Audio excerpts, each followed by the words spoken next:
Hey yo, what's up, it's Aegis Rick here, bringing you the update brought to us on the 4th of August, and boy, let me tell you, red alert, epic weapon transfer stone inbound. I repeat, epic weapon transfer stone inbound. Oh yeah, and I guess last update they brought us 3 A's for the M.GUNNER.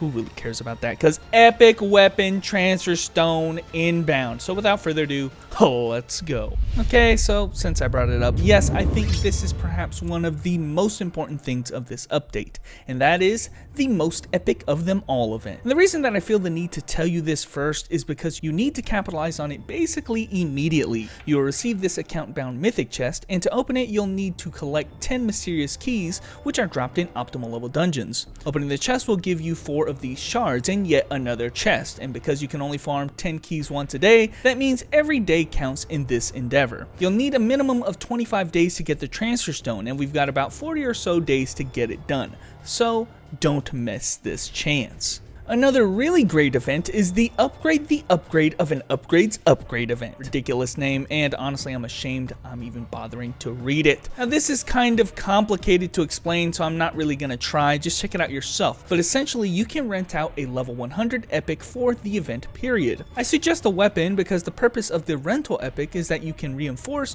refine, and or amplify it to your heart's content. People in just a few days have gotten it to plus 15 reinforcement already guaranteed. Now the ideal strategy is to use this on an already weak character to farm content that they really aren't ready for, such as 2+2 on expert or the newly changed 10+10, which I'll mention that in a sec. On top of temporarily having a great weapon, you'll also eventually get tickets that can guarantee reinforcement up to plus 12 on your real gear, which is highly recommended since it's a lot of value to be saved. Overall, a great 2-part event and one of the best events that we've had in several months. Speaking of last month, now I skipped last month's update video because of how resident sleeper it was in terms of actual content.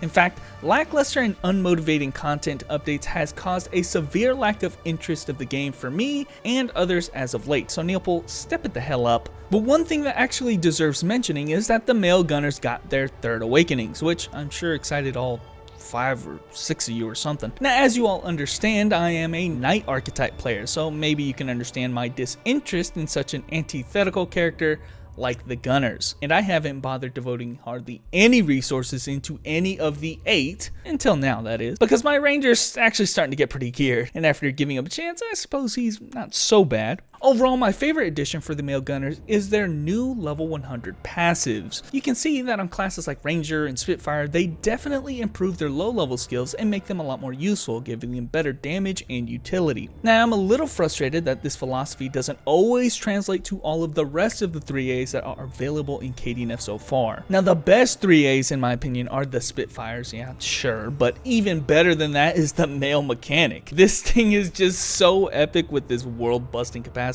But again, it really is just too hard to get hype about any of this. Delete Gunners already, man. I do want to take a second to complain about their exclusive Destiny's Bullet event. Compare this to the Slayer event where they gave better rewards without nearly as much effort, and it's kind of insulting.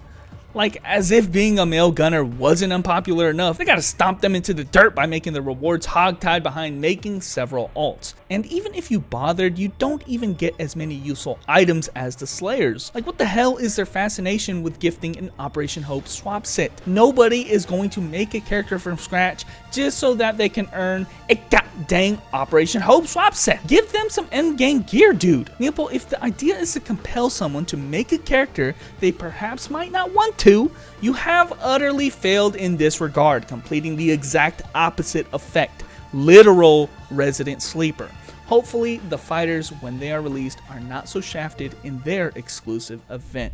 Anyway, back to the present day updates, we've got a lot of quality of life changes. First of all, the oh so dreaded 10+10 got its entry counts reduced by half, and drop rates seem to have been more than doubled. I suppose that everybody who's been crying can now appreciate the less amount of commitment that's necessary daily. Now that being said, I'll quietly piggyback off the change in the background too. Now 2+2 drop chance has increased supposedly, and the challenge mode has also a greater incentive to run because that also arbitrarily increases epic drop chances as well. Another thing that was added was that the bosses of the Ghent Palace, Land of Memories, and Bottomless Tunnel can now also potentially drop epic items from the bosses, which honestly is an amazing quality of life change that coincides with the fact that the level 100 uniques and legendary sets now have 2-piece set effects just like the epics. And with that change, it makes it possible to immediately replace these gears with epics as soon as they drop, which will usually result in more damage overall. Obviously some self-testing will be required, but my point still stands, this is a great change.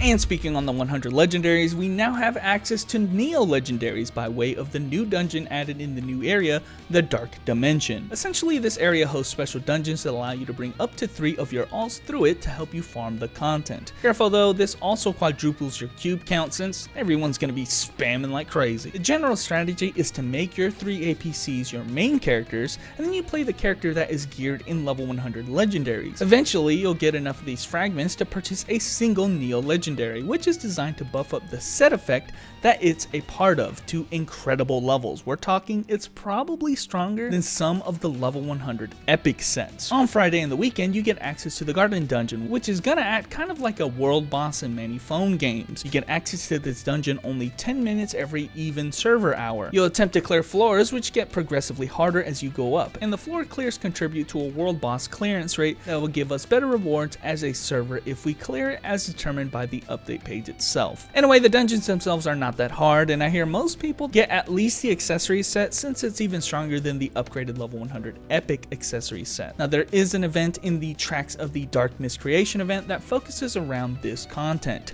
Nothing really special to speak on, lots of daily contracts and you'll get a ton of fragments to get at least one of your Neo legendaries pretty damn quick. You also get a costume that, while they don't expire, like the godforsaken background in the XO event, it is nonetheless character bound. And Neopol, let me be frank, you're gonna have to explain to me why the hell cosmetic potions like this are character bound instead of account bound. I'll never understand it, and I'm gonna keep complaining about this nonsense until I get a response out of you, or you just simply change it. There's no freaking reason that an event cosmetic item should expire, and there's also no damn reason that it needs to be character bound either.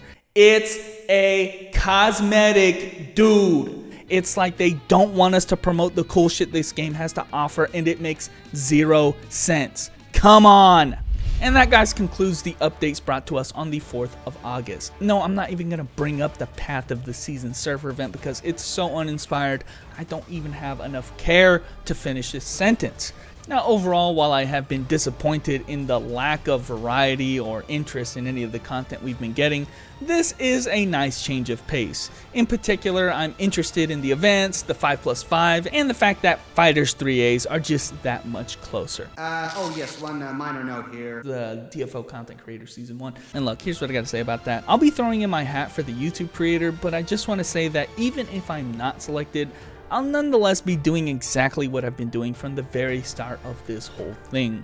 Making content since the very beginning has been kind of a hobby of mine, and I shouldn't have to say it, but I never really did any of this for rewards or recognition. It's simply been motivated by my love of the game, honestly. So while I'm not personally a big fan of this kind of initiative, since it creates this forced commitment, I do appreciate the fact that names of veterans that I've seen for the past few years are finally stepping up and fleshing out the community more. But anyway, guys, thanks for watching, and I will catch you guys later.